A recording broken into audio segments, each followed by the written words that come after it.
afternoon, everyone, and welcome to the I believe it is October, session of the Georgetown Center for Business and Public Policy's Lunch Nuggets with Jen Fritchie and Carolyn Brandon. Jen, how are you and how is Chicago?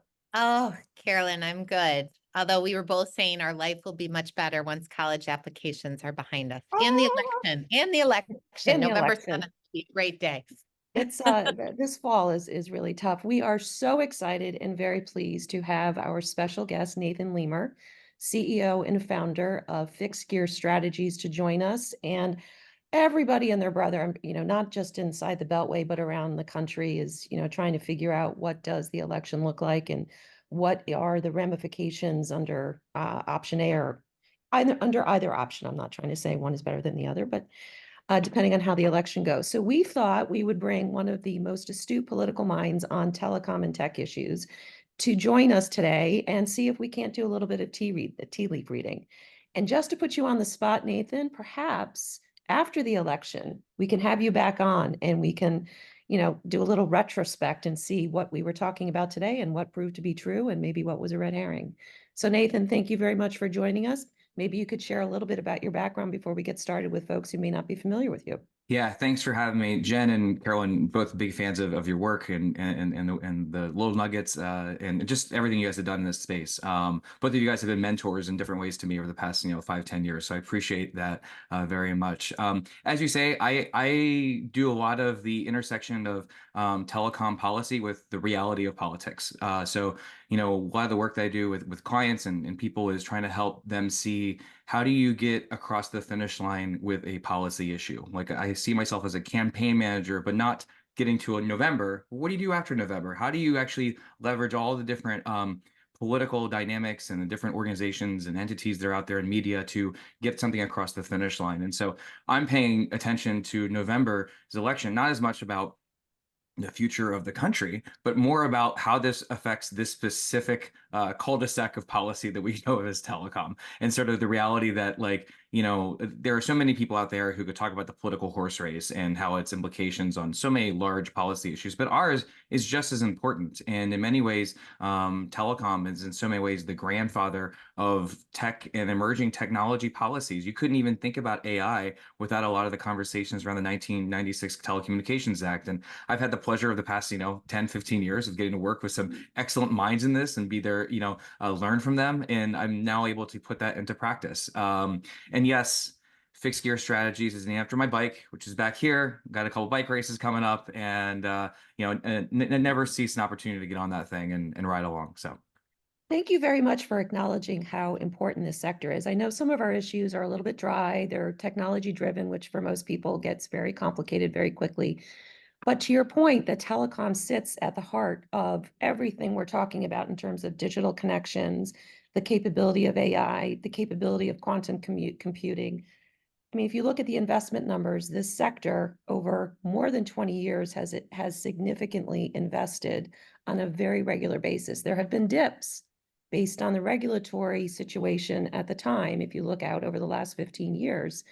But the industry has definitely put its money where its mouth is. And when I say industry, I'm talking about wireless, fixed wireless, satellite.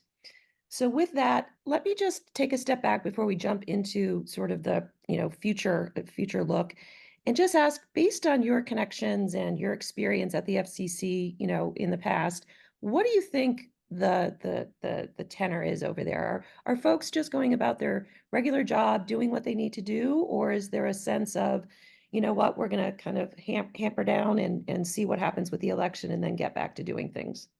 first, I would say something that I got to give credit both to the chairwoman and the other commissioners has been that, from what I can tell, is there have been a lot of congeniality between the different commissioners. There is a camaraderie and a way that they work together. I've been at a couple events with multiple members from both sides of the aisle, and there's just a genuine of amiability among them, and I think that's a good thing. It hasn't always been the case, and it's also clear that we're in political season. So obviously, certain individuals are leveraging their voices to amplify more political topics, and we can get into those later. But even with that said, from what I understand, is there's even comments like behind the scenes, like, hey, send a text message ahead of time, like, I'm doing this just so you know, or afterwards, like, hey, this was not supposed to be a personal attack. This is about the policy. And I think that that's a good thing. You don't hear, people mentioning different names of other commissioners by name. You see a lot of, I think, grace and congeniality. I think that's a good thing. And I think that's a good sign of the FCC. And I hope that regardless of who wins, that continues. Again, we understand the tradition that the FCC chair steps down if the other side wins.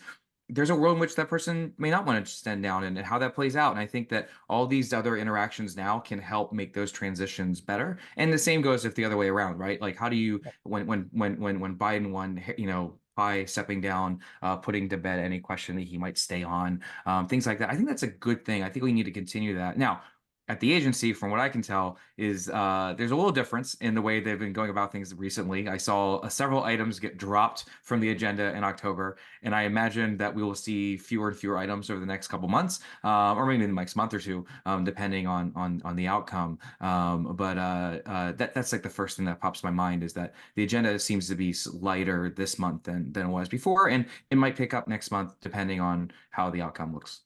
And one of the reasons I asked was, I'm a little bit older than most, and I remember back in the day when we had the first conversations about something called a data cap, and I, Mm. opened up the press, and wow, we're back talking about that issue. So it was a little confusing as we are heading into a period of maybe things slowing down a bit till we see what happens. If I can shout out, if you haven't Sure. read already, the Institute for Center for International Center for Law and Economics. That's the organization that put out a really good paper today, Mhm. kind of concerns around the data caps, and it kind of brings up this kind of question of, like, you have seen the FCC look at more customer service, customer issues that you might see as more political in nature. There's this Right. customer service NOI that's coming out that is happening at the same time that the FTC is putting out their own item on this, and so it's kind of this interesting question of, like, what is the parameters that the FCC is going to stay in versus Right. not? And to kind of go back to another issue that happened over the summer, was the FCC looking at doing AI disclosure rules, which is not really within their purview. And my friend, commissioner at the FEC, Sean Cooksey, was really quick to note that this is not really in your jurisdiction. There's a lot of interesting conversations about whether it's the FCC's role or the FEC's role about disclosures for AI and the ramifications on campaigns. As a former political campaign guy, I Mhm. have a lot of thoughts on that, but we can get into that a separate conversation. But again, it's kind of getting the same question. I think that's a bigger question: is does the FCC stay in this lane, or do they go into other lanes that have usually been the jurisdiction or the purview of other agencies? FCC reform will be a follow-up topic we can get into after the election once we know who's in charge. I did want to ask you now, and Jen, please jump in. I was curious, in light of all the issues that are floating around out there in front of the FCC, let's just focus there for a second. Yeah. What do you see as like the top two, three, four, if you think there are four, that are, alive and are being discussed now that you think will continue to be live and a focus regardless of who wins the election? So the first thing I see is the fallout of the Loper decision. I think it's going to have major ramifications of what the FCC does or doesn't do going forward. Obviously, Title II and the digital discrimination order are caught up in the courts right now about their implementation, and there's a lot of smarter lawyers than me. By the way, I'm not a lawyer; I just play one on TV. Who actually know this stuff, and they tell me on both sides of the aisle that those are both in jeopardy.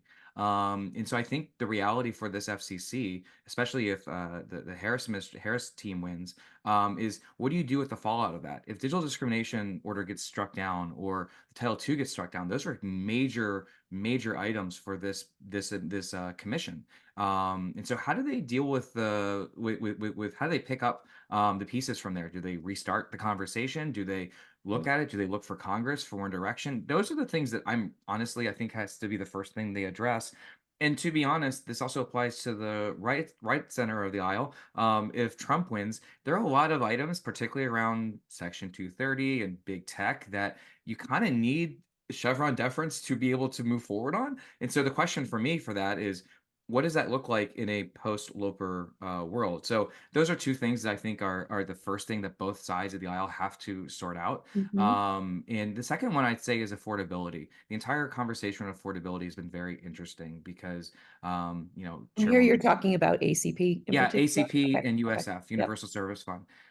With both those situations, Chairwoman Jessica Rosenworcel is a very strong advocate for the ACP and trying to push for its, renewal. But also at the same time, not Harris, sorry, Trump's vice presidential candidate, JD Vance was probably the most outspoken Republican supporter and advocate for the ACP. And so that's Right. an interesting question is I don't know that program gets reauthorized or, comes back like a zombie program that comes back. But I do think that that issue about affordability will go into the USF conversation. And those are two voices on both sides of the aisle, depending on how this plays out. We'll have to deal with that issue and the question of like how does USF USF reform, is it needed reform, what's that look like, who should Mhm. pay for it, that's a big question. I think that's going to be the top one that both administrations look at from different viewpoints. Is there Nathan, can I? Go ahead, Oh, Jen. sorry. I was just going to jump in on USF. Do you think there's an understanding? Because there's always a large separation to me between Wall Street and inside the Beltway. And like if USF does disappear, that is 100% revenue or is margin revenue. So is there an appreciation if it just disappears or it has to be more of a gradual? I mean, it feels like this has been a topic we've talked about. I mean, Carolyn, since Mhm. we met in 2000. Sure. Yeah, I mean, I think what's really important is that there's a working conversation between the congressional working group that's looking at USF, led by Lujan, and I think Lada in the House, and how that interplays with the FCC. And so I think the biggest thing is that members on both sides of the aisle who are working on that issue are in coordination and in collaboration with whoever is the FCC chair and their team, because if there isn't that appreciation as you described, then we could be facing some real ramifications down the road. But then also at the other end of that conversation is you're seeing, I think, a real topic come up, and you saw this with the former Speaker of the House, Kevin McCarthy. You've seen that continue now with certain Republicans about, hey, maybe big tech should pay for this, and Yeah. maybe this plays into that ongoing battle between different entities in the digital ecosystem about who is responsible. Yeah. And, I think, Commissioner Carr, who's written extensively on this and talked about Mhm. this issue, there's, I think, a lot of political appetite for that type of conversation. And that this could be a new front in that discourse. And it is going to be curious to see how opponents of that idea Mhm. engage and kind of what the parameters are. Obviously, I'm not saying that that's the right way to go or the wrong way to go, but it is the one that I think is going to be a really interesting discussion, especially, let's say, in a Republican presidential world where the Republicans are in charge of the FCC and maybe they have the Senate. And maybe someone like JD Vance, who has been very much open to that idea and that concept, if he is having his say at the Senate, how does that change the conversation? So, I know we're gonna get into the congressional dynamics of this, but you could just Right. see how it's not just the FCC, it's everyone else. It's what has happened to Lujan's working group. What are their ideas? What comes out of it? What's the political appetite? Do they use this for some sort of like overall political gain? That's I think that side note, that's actually the most fascinating thing that I've had over the past couple of years is realizing that there's a lot of fun in politics with telecom. And I don't think people fully realize that. No, Side they note, don't. like That's why we're doing this I session. mean, I'm just going to point this out. I mean, the Republican nominee for the president is literally talking about the BEAD program on Right. national TV. I mean, this is crazy. I mean, 2006, 2007, Obama would talk about net neutrality and really was kind of currying favor with like the netroots, the Right. emerging online internet activists. That's a subsection of a subsection. Right. This is in rural Pennsylvania. This is being discussed in rural Michigan. This is being discussed in suburban Wisconsin and Nevada. That's fascinating that this issue is so permeating the discussion. The you met the Leo satellites, the fact that we're even talking about the interplay of how Leo satellites play into the politics here. I mean, this is I just didn't expect this. Yeah. And I It's think also very the same. exciting though, isn't it? It is. And I think actually I think it's something that anyone who wants to be in charge of the FCC or have a play in telecom has to realize is we're no longer Right. a backwater agency. Like, Right. if you want to get something done, you have to be willing to go on the road, leverage social media. You have to go on the podcast. You have to talk to the people that are out there and speak to these different audiences. Like, no offense to anyone in the FCBA community, but like, you have to go beyond what we usually used to do. When I came to the FCC, the chairman Pai was so interested in speaking to these DC communities, our Right. telecom world, our little conversation. It's so much bigger now. And I know that's not the question, and we're kind of going on a diatribe here. I'm No, doing that's my okay. best Good. Ted Cruz filibuster impression, but that just goes to, I mean, just that's the key here, is that we're Right. we're so much bigger than we used to be. And so I do want to jump in. Let's talk. Yes. I mean, it's the control of the House and Senate is always relevant when you look at a presidential election. I mean, it's always relevant, period. But when you have this big turnover in the White House, what that Hill component looks like, I think has a pretty direct effect on what an agency, whether be FCC or otherwise, is going to be doing and what sort of, how it's going to be held accountable. So I'm curious, just, without being able to predict what the outcome of the House and Senate races are going to be like, can you walk us through what DC might look and feel like if we have a Republican White House and we have, you can pick your outcome in the House and Senate? What does that look like? Do agendas shut down? Do agendas get fueled? Like, tell us about what that dynamic is. What has been fascinating over the past year, and I got to work closely on this with the TikTok legislation. As Carolyn, I was all over social Mhm. talking about the problems with TikTok to anyone who would listen. Was how the CCP Select Committee was a space where both parties recognized they could get policies through. And they you saw whether it was Gallagher and his counterparts, and now you see it now with Molinar, who's replaced Gallagher, who left to go to Palantir, left the House to go in the private sector. What you've seen is that committee has been a place where there's real interest in moving the ball forward in bipartisan ways. Mhm. They're cordial with one another, they're respectful of one another, and they're moving the ball on policies that are interesting. And so I am most fascinated by to see what happens if Speaker Jeffries is who we have. If Speaker Interesting. Johnson, I think we keep it. But if Speaker Jeffries, does he invest in the same way that the Republicans did? Because I think Mhm. that there's a lot of outstanding questions about Chinese telecom, their role Absolutely. in national security, and kind of what Congress and the FCC and other agencies should be doing to mitigate those concerns. By the way, that's a forecast. That's my black swan concern down the Okay. road. Yeah. Because that to me is I think the big question is this Congress, is the next Congress able to continue on the strides that we've seen from this past Congress? And so, to be fair, that's actually, I think, the biggest question. So if the Yeah. FCC, say, it goes Republican, if the White House goes Republican, but Congress splits in some way, shape, or form, and let's say it goes Republican in the Senate, and then say it goes Democrat in the House, what does that look like? And how does that affect the CCP Select Committee? That's like the first thing I'm much more concerned about. The other thing that I'm paying attention to is last time the Republicans were in charge of the House and the presidency, they made a major focus on CRAs, Congressional Review Acts, and Mhm. using that to go after what they perceived as problems in the Obama administration. We saw the privacy CRA was a really contentious issue in telecom. Right. Do they go that route? I have to say that, politically speaking, I'm going to be honest, I don't know that CRAs are the most effective way to win over the public. It's Right. very easy for the other side of a CRA to say, look at what you're doing. You're attacking this consumer protection, you're attacking privacy, whatever the argument is, and they might be untrue, but like, it doesn't play well. It's a hard thing to win over. And so I'd be Mhm. curious to see if this next Congress, if it's a Republican Congress, stays away from the CRA effort. Maybe they rely on the courts to just work the process Yeah. out. And that actually saves them a lot of political capital, that instead of trying to repeal and go back after all these rules that they dislike from the Biden era, they just, rely on the courts. I think that's the biggest thing that I'd be curious about. Hmm. And where do you see all the state actors? I mean, we have witnessed, certainly in wireless, a resurgence of states being interested in stepping in and having some fun in the regulatory sandbox, raising again that age old. Can Yeah. the FCC actually be preempting action if they haven't affirmatively put a regulation on the books? Do you see that foment continuing regardless of Republican or Democrat outcome in November?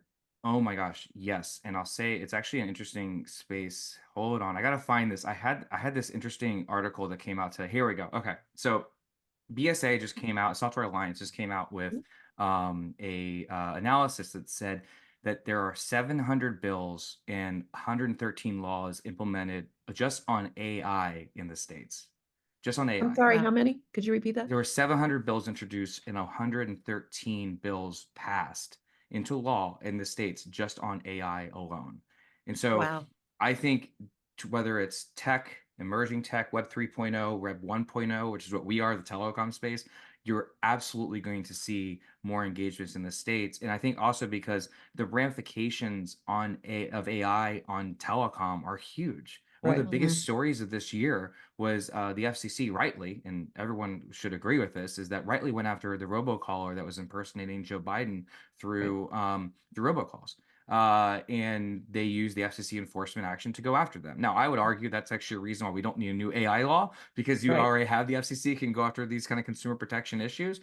But like the ramifications for like regulation on deepfake or the ramifications of how we leverage or use data centers and chips and all that stuff, Mhm. it's gonna really touch us in the telecom space. And if the states introduced 700 bills last year, holy cow, that's like what is, I don't know, do some math on that one. 70 divided Right. by 50. I mean, it's a lot per state, and you're only going to see more. I mean, at least over two laws passed per state. That's the average. Yeah. And you're going to see more and more of that over the next couple of years. And so if that's how it is with AI, you're absolutely going to see that in the telecom space. Nathan, it's interesting to me in your kind of talking, you've not mentioned the word spectrum once. Is that a top priority? I mean, we're now since March of 2023 sitting with an FCC with no authority to auction off spectrum. How important is that? It's a great question. One of the people I work with is Nate, the National Association of Tower Rectors. By the way, Yeah. Jen, I know you've spoken at their conference. Yeah, What wonderful people. By the way, we the took best. 15 Hill staffers up a tower in Manassas last week, and they got to climb 50, 60 feet up to learn what it's like to be those people on the ground. I will say, as someone who works for that team, they're an entity that is dealing with the ramifications of a lack of spectrum coordination and I'll just say a lack of uniformity on what spectrum policy in the US should be because Mhm. they can't work because of the lack of spectrum. When the FCC can't do its job on that side, these small businesses, these five-man crews that Mhm. are blue-collar workers who are doing amazing work. And by the way, if you think McDonald's is cool, watch these guys work. I mean, it's pretty awesome. They can't do their job, and that's actually a major ramification on them and their industry. So just pointing that out that it's Mhm. absolutely real. Absolutely. But I will say that the biggest problem I see in that space is actually and actually Brendan Carr wrote about this in the Mandate for Leadership chapter. He talked about how there's a lack of coordination in the administration. And the reality is that DoD and the FCC and NTIA are all saying different things to Congress and they're not on the same wavelength. And obviously there's different reasons for that. And there's definite corporate interests and other interests involved in that conversation. But for me, like that's actually the biggest deal is that if the FCC wants to do this, they need to make a really good case to Congress and cut through the noise that's happening. And that goes back to something I said earlier about if you want to be, I think if the FCC chair wants to make themselves heard, they have to be the largest cheerleader in the room. They really do Mm. have to be the largest cheerleader in the room. And I think that's kind of coming forward, like what that looks like for Spectrum going into to Congress, I think is a big deal. But I know a lot of people like talk about the large numbers about Spectrum, but something I've been just impressed with and struck by is Mhm. the actual ramifications in local communities. I think that's one that Mhm. people need to wrestle with, whether it's Right.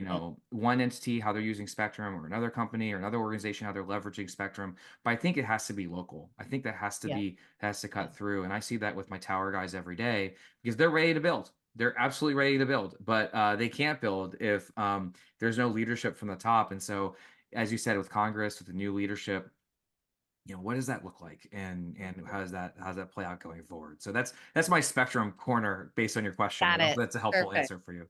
me just follow up. I know I threatened and promised that we'll talk about FCC reform at a later date for a different session. But when you talk about, FCC being cheerleader, I mean, to my point, being a little bit old, I remember nobody cared about spectrum auctions back in the day when they were first happening. It was sort of this anomaly happening over at this weird agency called the FCC. But now everybody has an opinion about it, including many companies and entities who have never participated in one and haven't been around spending the money and investing. So that's my little diatribe. How is it that do you think the FCC could be that cheerleader, given the murkiness that has developed over the last number of years as to who's really speaking for the federal government when you're talking about spectrum? Is it NTIA? Is it the White House? Is it DOD? Is it something else? Because that to me has become a very large problem, a part of the problem in terms of people being on disparate pages and talking about similar issues, but from very diametrically opposed positions. And it's unclear to me that the FCC has an equal presence at some of these tables with other agencies. Just Yeah, curious what your thoughts I are. mean, that's a huge part of it. I mean, watching the kind of interaction between, I mean, first off, you have people at DoD who want to nationalize 5G. I mean, and the fact that we had to leverage all these different assets to combat that. In-person meetings at the White House, different stories and articles, getting people engaged. Like that's a real thing we had to deal with that I think Ajit Pai did a really good job of trying to mitigate and lead on. I will say this, I can't speak for Harris administration on this, but I can say, I think a little bit about the Trump world is that it's really incumbent on the FCC chair, whoever that is, to make sure that they are respected in the right circles in the administration. And they're able to develop a working relationship with the NTI administrator early on and help the administrator cut through a lot of the interagency bullying and spectrum wars that develop, like for example, fight over 24 gigahertz, where you have DOT trying to convince anyone to listen to them that 5G will destroy airplane flight as we know Right. it. The FCC chair has to stand up and say that's wrong. Yeah. When C-band was caught up in a fight earlier, a couple years ago, we With really the had to, FAA. yeah, the Yeah. FAA, and the FAA was willing to take Pete Buttigieg and these other voices to get out there and say that, like, airplanes will be grounded, yada, yada, yada. Oh, at 24 gigahertz with the weather. That's right. It was weather. They said that weather couldn't be forecast if 24 gigahertz was moved on. I conflated that with the airplanes of C-band. And like, I think it's incumbent on the leadership to say, no, that's not true. Separate Right. myth from faction, myth from fact. Explain what's really going on here, and assert themselves with the White House, with other parts of the administration. Say, no, you guys are selling a bill of goods. This is incorrect.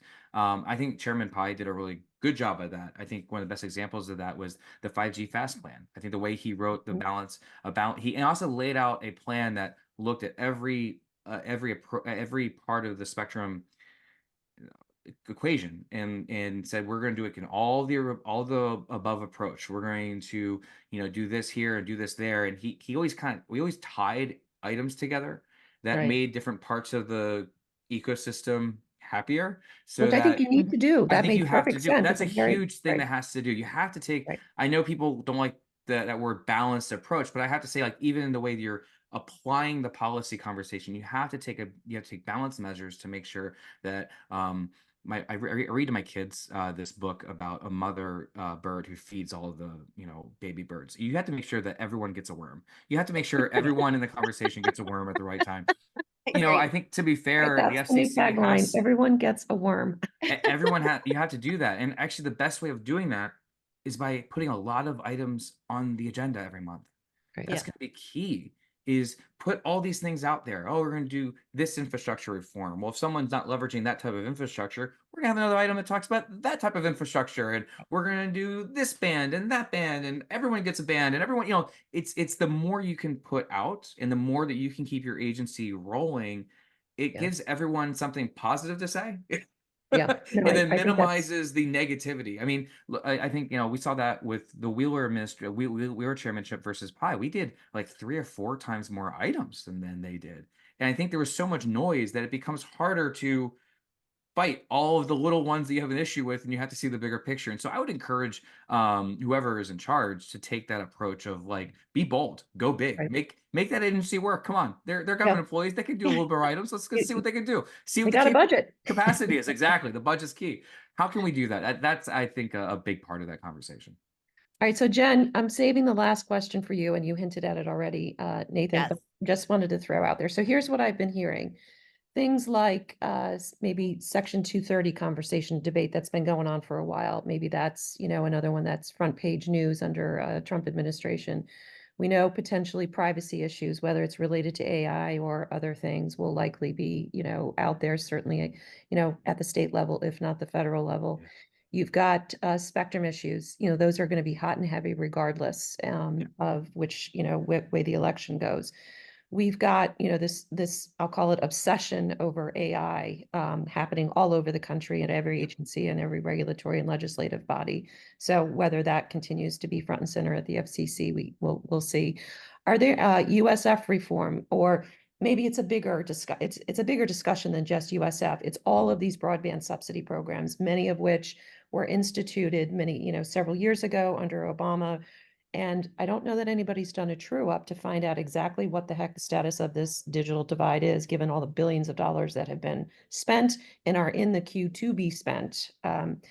Any issues that I'm missing and this is not your final question, Jen, but any other bread and butter issues that we talk about all the time, do you think continuing to have a life after November?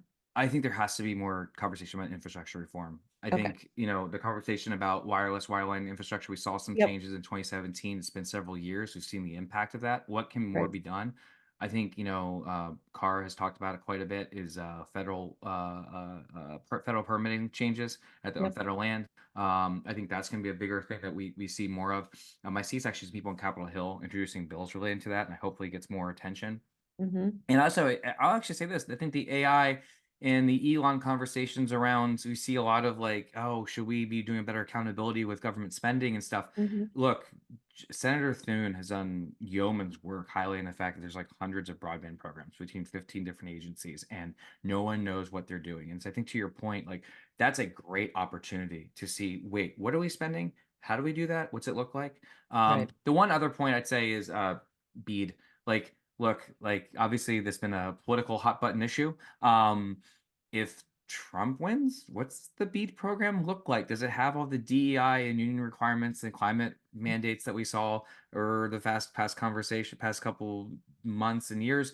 Do they re-look at that alternative technology guidance? Is it expanded Hmm. in a way to allow more LEOs to be involved? Because it's something that clearly Trump and his allies are very engaged in. That's the other program that I think is going to be very interesting. I think if Right. Harris wins, it's continue as normal. And if it's Trump, I think that's going to be rethought. I think they're going to reopen that conversation.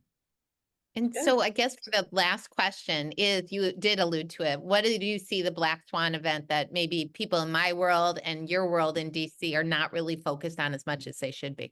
I thought about this, and I'm going to go, just not to go full paranoia, but I can't help but be paranoid. Look, I think the way the reliance on Chinese technology is a real problem.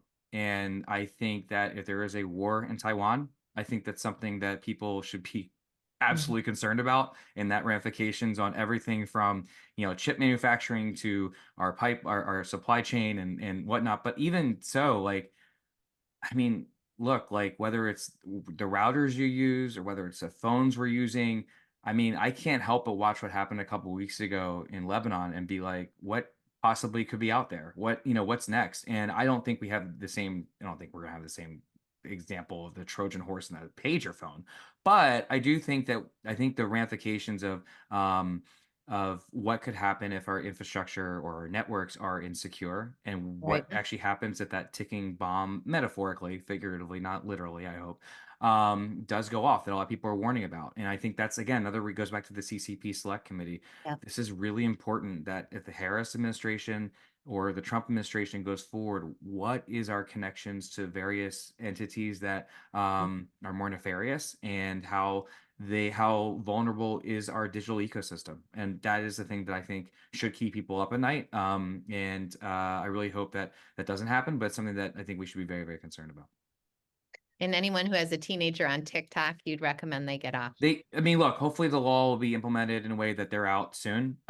Goodness gracious, that's a problem. But I mean, that's just, it's not just the digital fentanyl that people say, it's about the security and information that you're accessing. But it's not just them. It's DJI drones. It's you know, different routers. It's all these different parts of the ecosystem that I think we're just learning about. And again, there's a lot of lessons with when we think about 5G, when we think about putting out rules of the road to govern, you know, international conversations about how these things, IEEE and all that stuff, Right.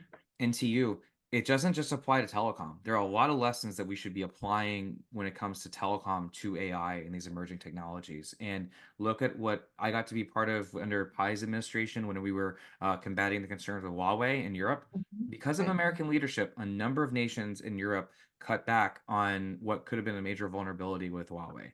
How can we Yeah. apply those lessons going forward to put the right pressure to make sure that we're moving forward? The other thing I'm also paying attention to is how does the decisions of one man who controls a satellite network in Ukraine or Russia, what are the long-term ramifications and conversation around net neutrality we have here? I mean, that's something that I honestly don't even know that I want to get into too much, but like, That would be for the second session. I'm just telling you, Exactly. that's just a weird thought. Like, that's the other thing that I just came up playing into is that, like, wait a second, they're just making changes based on what they feel like that day and who they Right. like and who they don't like. And that I don't see anyone in America doing that otherwise, but it's going to be a growing issue. And it's not just that one satellite company. It's, you know, Starlink, it's every industry that goes international and these issues. So anyway, that's my rants about the black swans I think about. Very All right. helpful. To close, because we are now 6 minutes Yeah. beyond, which I knew we were going to run long, 'cause we have a ton I to talk about. filibuster so much. I talk way too much. Well, Ramble and ramble. My wife says me all the time. no such thing as talking too much with us. We love it. Exactly. That's what we're Lunch here for. ladies. We thank you very, very much for your time. I'm not going to put you on the spot and ask who you're predicting to win, but I do hope that you will rejoin us after the election.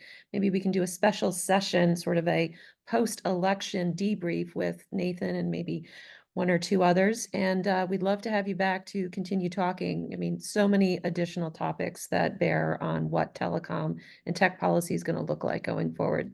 But thank you very, very much for the time, Nathan. Really appreciated your Thank you, insights and your Nathan. humor. Great to see you. This has Good. been fun. All I'll say, only prediction I have is that the Dodgers Yankees series is going to be an amazing World Series. And I don't even like either team, but I'm with you. it's going to be a lot of fun to watch. Absolutely. Well, thank you Well, all very Carolyn, much. good to see you. Thank you. Everyone, Absolutely, Jen. buckle Talk to up. you soon. See Absolutely. ya. Bye, everybody.